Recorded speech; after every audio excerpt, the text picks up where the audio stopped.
pessoal, sejam bem-vindos a mais um vídeo do canal do Tester Code. Meu nome é Cristina Nazário e no vídeo de hoje eu quero falar sobre a hora de atuar com APIs REST chegou. Com isso, eu devo abrir mão das práticas de QA? Tá curioso para saber? Então bora lá! Certo. Muitas das vezes, seja seja você novo ou seja você há muito tempo, né, na área de qualidade, mas você está há muito tempo trabalhando ali com uma aplicação web que tem um front amigável e tudo mais, é, às vezes chega aquele momento, né, que as nossas pernas tremem, que dá um pouquinho de nervoso, até um pouquinho de medo assim, é de que de fato a gente vai ter que começar a atuar com a APIs REST porque surgiu a necessidade por N motivos. Mas às vezes essa notícia ela chega até o nosso time de desenvolvimento, né? E aí, dependendo de como for a familiaridade com a APIs REST, a gente pode ter um sentimento assim de medo porque a outrora a gente nunca chegou a ter interação, né, e tal. Então, ter aquela notícia de que está muito próximo para isso acontecer, gera esse sentimento e aí o seguinte questionamento, né? Nossa, como que eu vou trabalhar com a API? Como que eu posso estar ajudando meu time na qualidade dessa entrega, sendo que eu não faço a mínima ideia de como eu devo atuar. E às vezes, né, a gente até se sente um pouco sozinho, porque às vezes a gente não conhece pessoas que de fato já atuem ou que tem uma experiência ali que possa nos passar. E a gente começa a recorrer, né, por vários conteúdos web para que venha nos dar uma forcinha ali de como que eu posso estar ajudando o meu time. Então, é sobre esse cenário que eu gostaria de falar. E eu queria falar que você não precisa ficar com medo. Pode ficar com medo, mas de fato não é diferente da forma que você já vem atuando. É, você não deve tratar essa aplicação, né, a API REST, como algo diferente, né? Não, aqui nas aplicações de que possuem o front, eu vou fazer casos de teste, vou usar as estratégias de testes, eu vou usar as técnicas, tudo certinho. E na API REST eu simplesmente só vou fazer o teste baseado naquilo que foi colocado no critério de aceite, que é o caminho feliz e nada mais. Ou que é, não vou seguir, fazer outras coisas, né? Além do que está escrito ali, porque eu acho que não se aplica, né? No teu interface, então como que eu vou atuar? E na verdade você não precisa agir dessa maneira.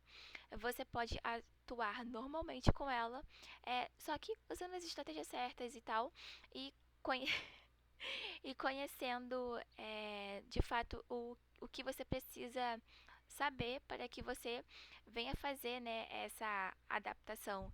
Porque antes você preenchia um campo, agora você vai preencher uma propriedade. Antes você clicava para abrir uma tela e agora você vai montar um objeto. Então, só vai ter essas mudanças, né? E algumas outras coisas a mais, mas que de fato não influenciam e não te forçam a abrir mão dos princípios de qualidade. Então, simbora lá, tá bom? Bom, aqui eu criei uma história baseada na API do ServeRest, nossa API oficial aqui do canal. Gosto muito de trabalhar com essa API, ela é muito fácil de lidar, né? E está disponível para toda a comunidade. E tem sempre suporte, sempre manutenção e ah, é demais a administração dessa API. Então, ela é sobre uma loja virtual. E aqui a gente pode estar realizando o login, o cadastro de usuários, produtos e até o carrinho. Então, seria bem bacana. Então, eu montei uma história baseada na API. Algumas dos critérios de aceite não quer dizer que a API está seguindo certinha. Eu só coloquei mesmo para a gente ter mais possibilidades de exemplificar no vídeo de hoje de como a gente pode estar atuando quando recebemos uma história sobre a API. Então, essa é a história. E aqui eu coloquei o seguinte: como colaboradora de logística, quero cadastrar produtos para disponibilizar no site para os clientes. Então, a gente já sabe que é sobre o cadastro de produtos. E aqui tem o critério de aceite, que é somente o administrador pode cadastrar produtos, não deve haver produtos com nome duplicado, deve permitir o cadastro apenas se o produto tiver quantidade igual ou maior que 1, deve permitir apenas valores inteiros no preço, deve permitir somente produtos com valores entre 1 e R$ 100, e a quantidade máxima do produto deve ser 50. Bom, baseado nisso, vamos supor, né, que isso tenha sido uma história lida ali durante a planning. E aí você olha aquilo e fala assim, mas como é que eu vou atuar? Eu devo só pegar a API, pegar umas orientações ali com o dev e ver como que eu posso testar? E aí eu vou testar somente ali o que está escrito ali? Bom, não. Acredito que essa não é uma forma em que você vai de fato vai ajudar, né, com a qualidade. Nossa, Cris, mas eu faço isso e funciona até hoje. Tá, pode funcionar. Mas se você não explorar cenários negativos, cenários alternativos, pode acontecer de quem está consumindo a API ou o cliente mesmo ali em produção, ele fazer um cenário em que você negativo, né, em que você não previu ou que o time não previu também, e pode ser que a API ela não esteja preparada para aquele cenário, e aí como ela não se preparou, ela pode acabar retornando um erro não tratado para o usuário, que pode ser ruim, né? Que a gente já sabe. Então, a ideia seria, é, além de ter os critérios de aceite, claro que a gente vai fazer os testes baseados nos critérios de aceite, mas também nós iremos olhar para aqueles critérios e iremos ver, nossa, quais estratégias eu posso ter aqui? Quais caminhos negativos que eu posso fazer baseado nesses critérios de aceite? Ah, Cris, mas aonde eu trabalho nem critério de aceite a gente tem. Só fala ali mais ou menos o que quer e acabou. Bom, mas baseado naquilo no que quer, você pode também tentar prever quais são os cenários negativos. Aqui está falando, né? Somente o administrador pode cadastrar produtos. Nesse caso, a gente já sabe que se somente o administrador pode cadastrar produtos, significa que existem outros perfis. Então, quais são esses outros perfis que a gente pode estar utilizando para fazer o cadastro de produtos? Então, você pode, a princípio, listar os cenários que você é, previu, né? Baseado nos critérios de aceite, e depois também destrinchando, baseado nas técnicas de teste também. Tá ok? Então, eu vou aqui abrir o bloco de notas para que nós possamos listar os cenários que a gente pode fazer baseado nesses critérios de aceite, e também os negativos também que a gente pode estar aí vendo, tá ok? Então vamos lá. Certo. Aqui está o nosso bloco de notas. E aqui nós vamos listar os cenários baseado ali no que a gente viu nos critérios de aceite. Nos critérios de aceite, nós vimos que somente o administrador ele pode cadastrar produto. Então, deixa eu colocar aqui, cenários. Bom, então a gente vai fazer o caminho feliz, né? Cadastro como administrador. E a gente pode também listar um outro cenário que é cadastro como usuário comum. Bom, aqui na API do ServeRest, já sei que quando eu faço o cadastro de usuário, lá tem uma propriedade que se chama administrador. Então, se ele for administrador, ele vai ser true. Se ele não for, vai ser false. Então, por isso eu coloquei só esses dois. Mas caso tivesse outros tipos de perfis e esses perfis tivessem privilégios diferentes, então eu poderia estar aí utilizando uma técnica de particionamento de equivalência. Olha que legal. E aí a gente poderia fazer os testes, né, separar ali as classes e ver como que montar os nossos cenários para ver como que eles ficariam para estar cobrindo o máximo de cobertura aí da nossa aplicação. Então aqui já temos o cadastro como administrador, o cadastro como usuário comum. Maravilha. Então, a gente viu também que lá ele não quer que seja possível o cadastro de produtos com nome duplicado. Então, a gente pode colocar cadastro de produto com nome inexistente no banco de dados. E também podemos fazer um cadastro de produto com o nome já cadastrado.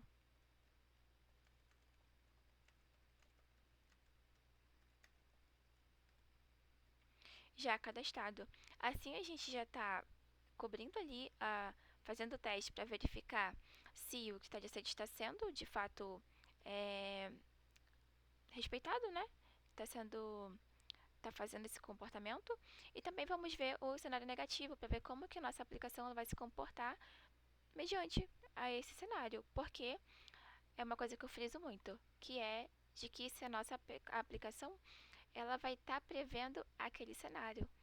E o que pode acontecer é, se caso a nossa aplicação não esteja prevendo aquele cenário, ela pode acabar retornando um erro não tratado. E o que pode ser ruim, porque a gente não faz ideia do que pode estar acontecendo, né? Então, quanto mais antes da gente prever, melhor é. E, nossa, Cris, é, você está falando sobre a gente criar, né, o caso de teste e tudo mais. Nesse caso posterior, não, você pode estar adiantando ali antes, né? Antes do dev estar desenvolvendo, ele está desenvolvendo, estou criando os casos de teste aqui, você pode criar ele, chamar ele para conversar e mostrar os cenários que você previu. E aí ele já vai ficar o quê? Ciente dos cenários que você previu. E aí pode acontecer dos cenários que você previu, ele não ter pensado. E aí você já ajuda ele já a antecipar, ao invés de ele te entregar, você encontrar o erro e devolver para ele, para depois ele te desenvolver novamente. Então isso é bem bacana. E claro que isso ocorre de acordo com cada com cada especificidade de cada time, né? Nem todos os times vão agir assim, mas caso você tenha essa oportunidade de agir dessa maneira, é muito válido e vai ajudar bastante. Então, o cadastro com o produto já cadastrado. Então, tá. Quais outros cenários que a gente pode prever também? A gente pode prever o cadastro do produto com o nome, com a propriedade vazia, e também a gente pode ver ela como nula. Nossa, eu quis mais nulo, minha coisa que vazia, ele não vai se comportar do mesmo jeito. A aplicação deve se comportar do mesmo jeito, porque de qualquer forma a propriedade não foi preenchida.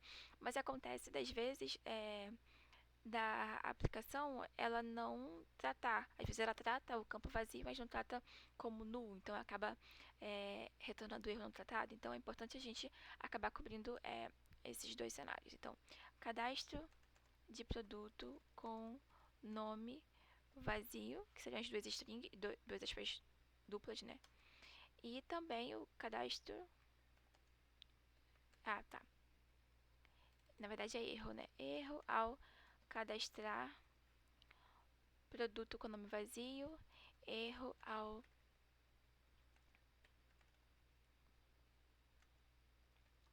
produto com nome nulo. E aí a gente está prevendo já esses casos aí para ver como que a nossa aplicação vai se comportar. Então, tá. Nós temos também que o cadastro deve apenas o cadastro deve ser permitido somente. Não estou nem mostrando aqui, né? Deixa eu mostrar aqui lá o serve REST. Deixa eu mostrar o serve REST. Opa. Aqui. Tá. Então, aqui nós temos também o seguinte.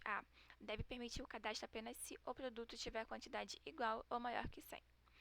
Que seja Q1. Então, eu posso colocar ali igual a 1, um produto com 1, para ver se ele vai, né?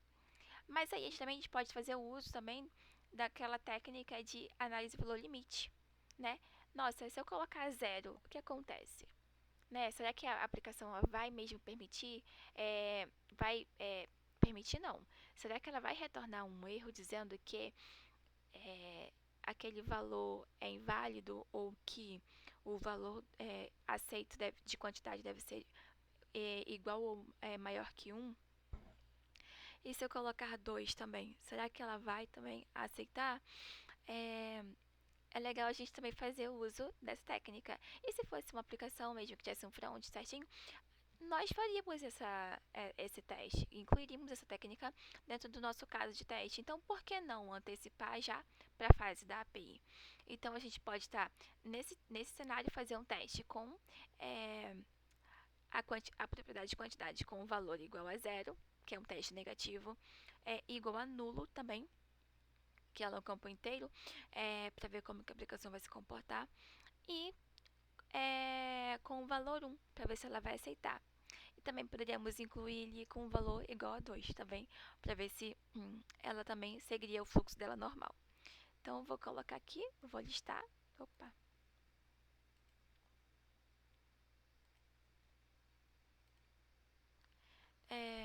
7. Cadastrar produto com quantidade mínima. 1. Cadastrar produto com quantidade acima do mínimo. Vou colocar 2. Botar um 9 aqui. Cadastrar produto com quantidade. Não, erro. Que é erro. Ao cadastrar produto com quantidade menor que o valor mínimo. E aí, claro, você pode adaptar da forma que ficar melhor ali para a escrita, né? E para o entendimento. Então, erro ao cadastrar produto com quantidade menor que o valor mínimo. Nesse caso, seria 0. Que negativo, né? Outro, erro ao cadastrar produto com quantidade nula. Então, o que vai acontecer, né? Se eu mandar quantidade igual a nulo, será que ele vai dizer ali que me retornar uma mensagem de crítica dizendo que aquele campo não pode ser nulo, que de fato eu tenho que colocar uma quantidade válida? Então, isso é bem interessante. Então, a gente viu sobre esses cenários que podem ser realizados ali sobre a propriedade quantidade. E o mesmo agora, calma, vamos finalizar aqui com os critérios. E aí ele fala, né, deve permitir apenas valores inteiros no preço. E aí, quais os cenários que a gente poderia ver sobre preço? Baseado já no que nós já vimos sobre o critério 1 e 2. Sobre preço, a gente poderia também usar a mesma estratégia, né? Parecida. Eu vou usar um valor inteiro para ver se o caminho feio está funcionando, mas também posso olhar para agora para caminhos negativos. O que acontece se eu enviar um valor quebrado? Né? O que acontece se eu enviar um valor negativo? O que acontece se eu enviar um valor igual a zero? O que acontece se eu enviar também um valor igual a null? Será que a minha aplicação, será que ela vai prever isso? Será que ela de fato está preparada? Então, é, nós, como QAs, né, prevendo esses cenários, ajudando o time nessas questões, prevendo esses cenários negativos e positivos, nós também contribuímos para a qualidade e também para quem está consumindo a nossa API, porque ao levar um erro, ele vai saber identificar na hora se o erro é dele ou se é da API, né? Pode acontecer. Então, se nós tivermos o erro tratado, ele vai saber ali que de fato ele está levando um erro porque está colocando algum dado inválido. E se não, se não, também pode acontecer também de ter um erro da parte da API por negócios, né? Ela pode até executar, mas não é o comportamento esperado, então, de fato, já por outros motivos. Mas, assim, a gente consegue já identificar também essa parte do comportamento do negócio e também a parte de como ela está lidando com os cenários positivos e negativos.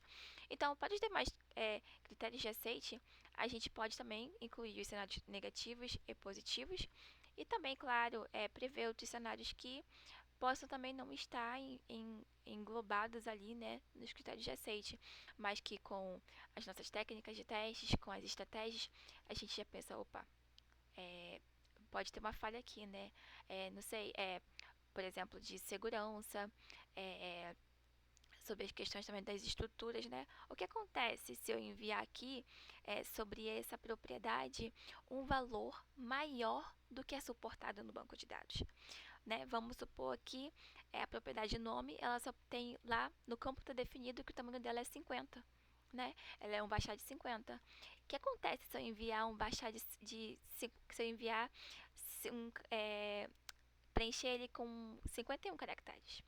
Será que a minha API vai já validar ou ela vai permitir entrar e eu vou relevar um erro 500 por conta do banco de dados? Então, nem todas as vezes não. Na maioria das vezes a gente não vai ter tudo ali, né, de mão beijada, do cenário que a gente tem que explorar. Mas a gente já pode ter baseado ali nas nossas no nosso histórico, né, como a gente dá qualidade, a gente pode ver as práticas de QAs e tá usando também na API, porque de fato ela não é diferente das outras aplicações que a gente já vem trabalhando ao longo do tempo e que de fato a gente consegue sim tá prevendo os cenários e tá ajudando com a qualidade do nosso time. Baseado nisso, eu criei, montei um caso de teste, né? Foi o que eu falo, vocês devem estar falando, nossa, Cris, você está falando, fala sobre listar os cenários de testes e aqueles cenários que você vai se basear para fazer os testes? Não.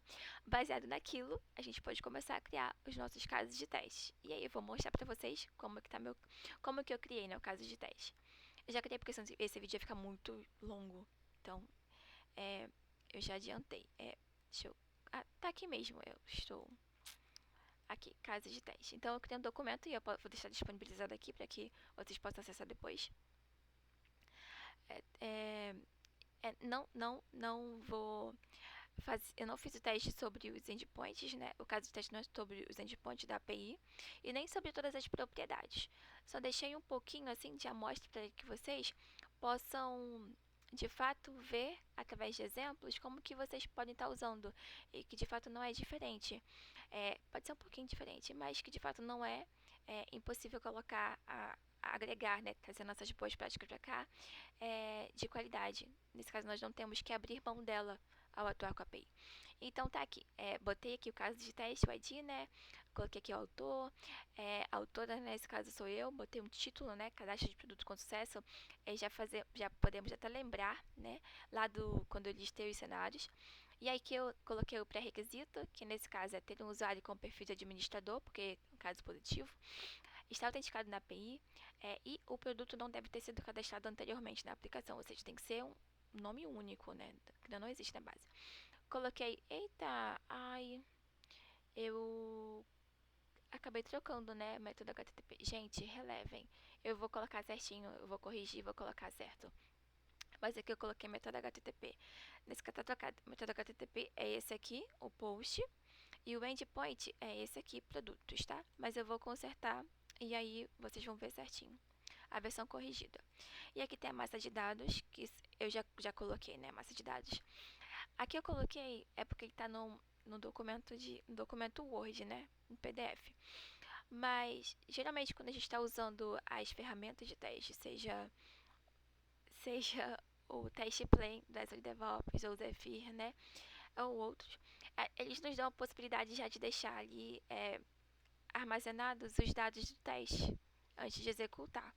Então aqui eu também já fiz esse exemplo já colocando o que eu usaria, porque também mesmo que seja um teste assim no Word, no Excel, dá também pra gente preparar já a massa de dados e depois só vir executando.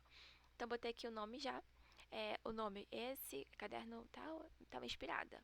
Um preço, a descrição, a quantidade, e aí vem para execução. Onde de um lado tem uma ação, que é definir o método HTTP Publish, definir o endpoint, porque até então não tem nenhum resultado esperado, né? Porque ainda não, de fato, não chegou a hora. Mas preencher a propriedade nome, preencher a propriedade preço, preencher a propriedade descrição, preencher a propriedade quantidade e enviar a requisição. E aí, o que eu espero quando eu enviar a requisição? Eu espero que seja retornado o status code 201 e um objeto com duas propriedades, sendo as seguintes: mensagem, message, né? Com a seguinte mensagem, cadastro realizado com sucesso, a propriedade ID, contendo também um valor alfanumérico, que é retornado também. Cris, mas você colocou ali preencher a propriedade nome, preencher a propriedade preço. Mas e quando eu não tenho documentação? Bom, nesse caso, você pode conversar com o dev e alinhar sobre é, prever, né? E já definir como que vai ser a estrutura. Baseado nessa estrutura, você pode ou botar um exemplo aqui, caso você use Excel ou Word, ou você pode já pegar esse documento e botar em algum lugar que você consiga pegar o link. Falar assim, ó, o exemplo de como é a estrutura tá aqui. E aí você pode disponibilizar o link e tudo mais. Caso você esteja usando alguma ferramenta de teste, né, como o TestPen, por exemplo, você pode anexar ali o exemplo da estrutura da requisição e botar lá. Porque daí, porque esse aqui do cadastro de produtos, ele é pequeno, mas a gente sabe que dependendo de como for a API, ela vai ter 20, 30 propriedades e às vezes ainda vem um array de objetos. Então, acaba sendo muito válido, agrega muito quando a gente deixa ali disponibilizado uma estrutura de exemplo de como será o body da requisição, tá? Então, aqui eu botei já para preencher e é legal definir assim, é, detalhado, porque assim, qualquer pessoa que pegar seu caso de teste, ele vai conseguir executar. Ele não vai ficar em dúvida, né, sobre como que ele de fato deve fazer esse teste. E assim também você deixa também um histórico, né, daqui posteriormente, se você precisar consultar como é que era, como que você pode executar aquilo, como o seu colega pode consumir, pode executar o teste, ele vai olhar aquele caso de teste e falar, nossa, tá bem explicadinho, então eu consigo reproduzir ele, consigo usar ele. E também, às vezes, tá entrando na squad, né? Através dos casos de teste também consegue ver. E aí temos mais aqui também cenários, onde nós temos aqui o cenário negativo, que é erro ao cadastrar produto com nome já existente. Já fazendo uma validação, um teste onde o nome está duplicado, né? Se já existe um produto com aquele nome do banco de dados, eu tento fazer um cadastro usando o mesmo nome, ele tem que me retornar uma mensagem de que já existe, de que não pode o cadastro ocorrer. Então, coloquei aqui, deixei minha massa de teste, continua assim, trocada, né? Porque eu copiei e colei, mas eu vou corrigir. E aí eu coloquei a mesma coisa. Aqui já coloquei preencher a propriedade do nome, botei aqui já uma observaçãozinha de que deve ser um já existente no banco de dados. É porque de fato às vezes já acontece da gente estar tão distraído, né? Ah, não vou usar um novo, né? Não define a massa de dados, mas ali já deve ser um existente. Então tá, baseado nisso que eu preenchi tudo, enviei a requisição, o que deve acontecer? Ah, ó, deve ser retornado status code 400 e a mensagem deve ser a seguinte, ó, já existe produto com esse nome. Então, essa estrutura que atualmente a aplicação API, inclusive, já faz. Me baseei por ela. Mas pode ser que ela retorne mais propriedades. Às vezes pode ser que ela retorne o mesmo objeto de que você enviou. Ele está retornando. A diferença é que agora ele tem um ID, uma mensagem de sucesso lá embaixo. E aí você pode colocar, ah, nossa, mas eu devo escrever tudo? Não. Se você quiser achar melhor, pode colocar ali um print ali de como você espera, porque a gente já consegue mocar, né, também a resposta. Bota ali como que você espera, né. E aí é até legal porque você deixa registrado ali, né, a forma de que você espera que seja retornado. Isso é bem bacana.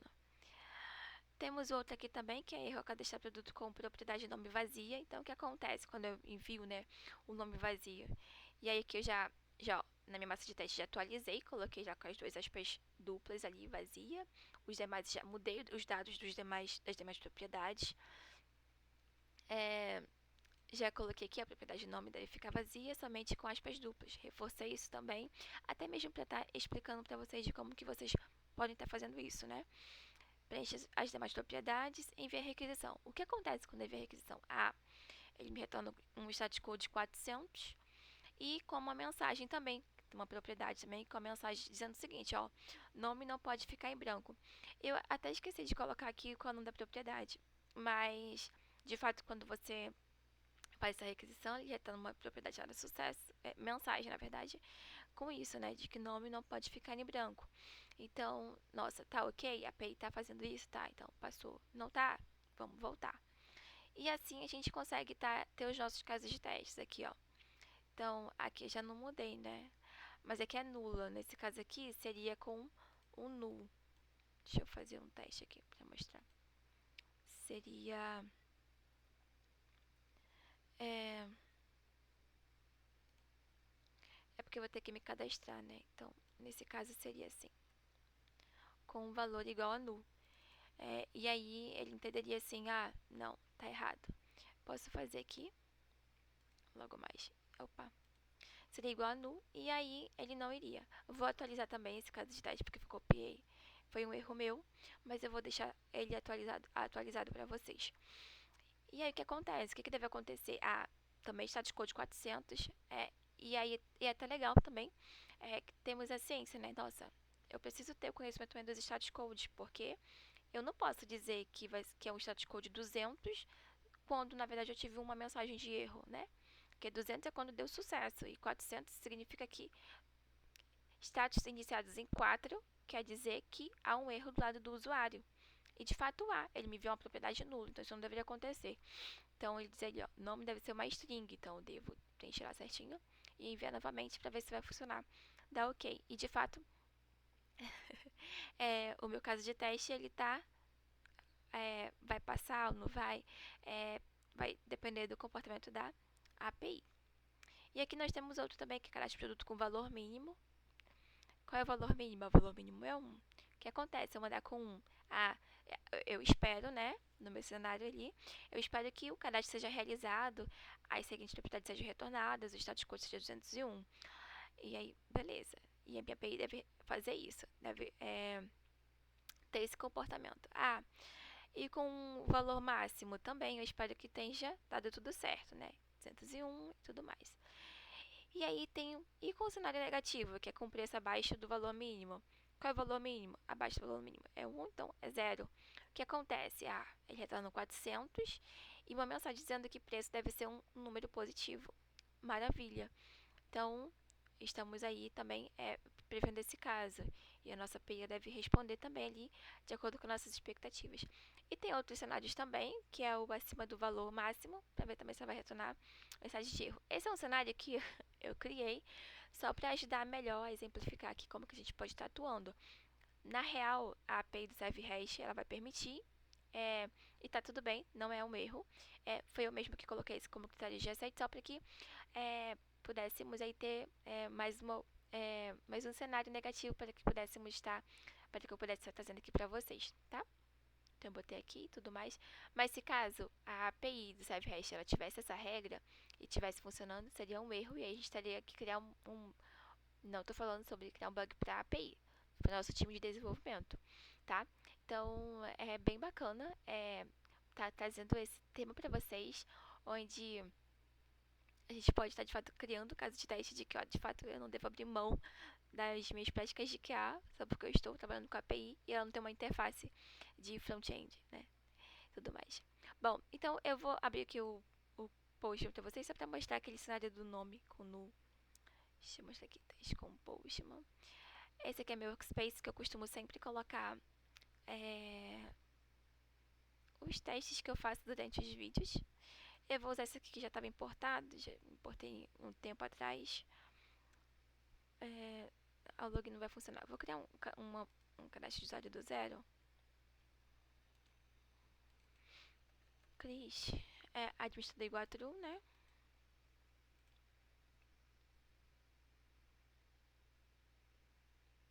Ótimo, foi criado. Só pegar esse aqui que a senha é a mesma. E vou abrir aqui o login.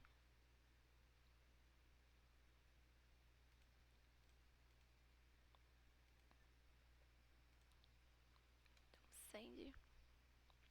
Ótimo, o login foi realizado. Vou copiar aqui o token.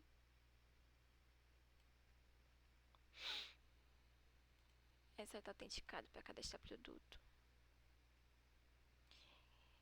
E certo.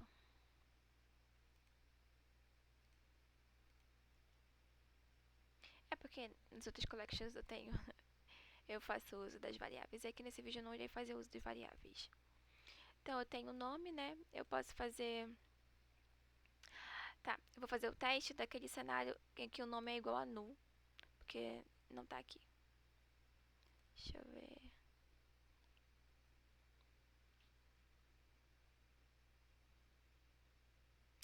Não é nulo. Então, como que a gente faria, né? Então aqui, não seria isso aqui, só porque eu fiz errado ali, tem que corrigir. seria assim. Seria num. O preço lá tá como 999, né?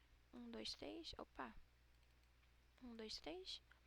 O que mais? É notebook 14 polegadas e 130.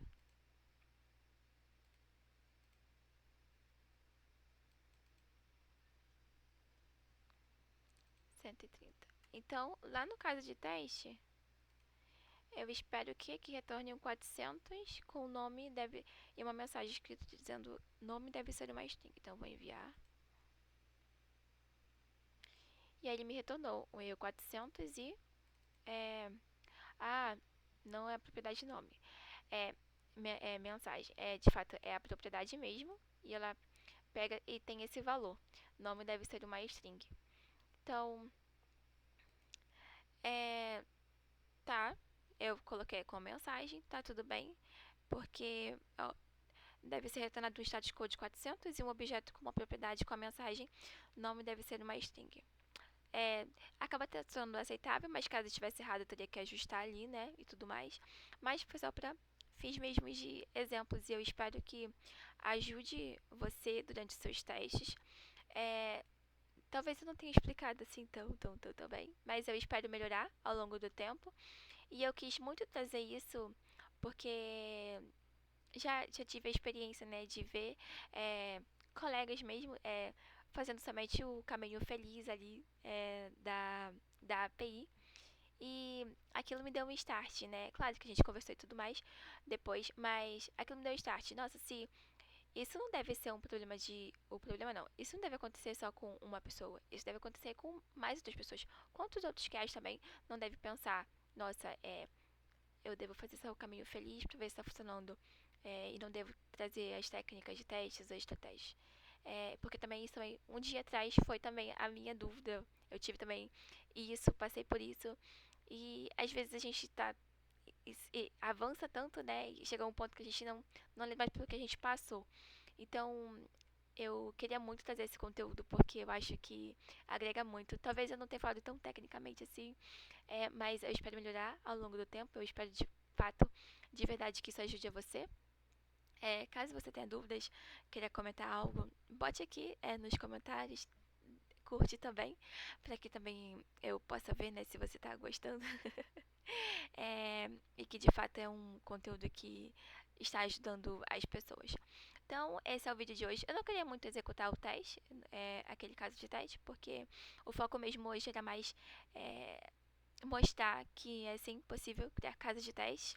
Você pode usar outras técnicas de teste, dependendo de como for ali a sua API, a transição de estado, é, se eu não me engano, análise combinatória, é, particionamento de equivalência, análise de valor limite, você pode estar usando e, claro, uma das coisas muito importantes também é que você entenda, né, aquilo que a história está sendo passada e caso você tenha dúvidas, você pergunte, não fique calada.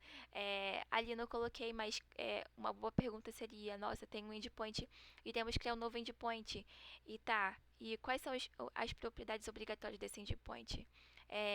Quais são os valores que ele pode receber? Será que existe alguma propriedade que vai ser o menu? E desse enum, quais são os valores? Então, vamos mapear certinho para que ele, ele venha aceitar somente esses valores, caso seja ele deva ser bastante restrito, mas caso não seja, como que ele deve proceder, qual é o seu comportamento da API. Então, isso é bem legal. É, claro, a gente também ser inquieto, fazer bastante perguntas e caso também ele seja uma história bastante detalhada, você também ser bastante observador e ver quais cenários que você pode estar criando e quais estratégias você pode estar abordando. Então é isso, pessoal. Eu espero que vocês tenham gostado do vídeo de hoje. Espero que ajude você. E é isso aí. Até a próxima. Tchau!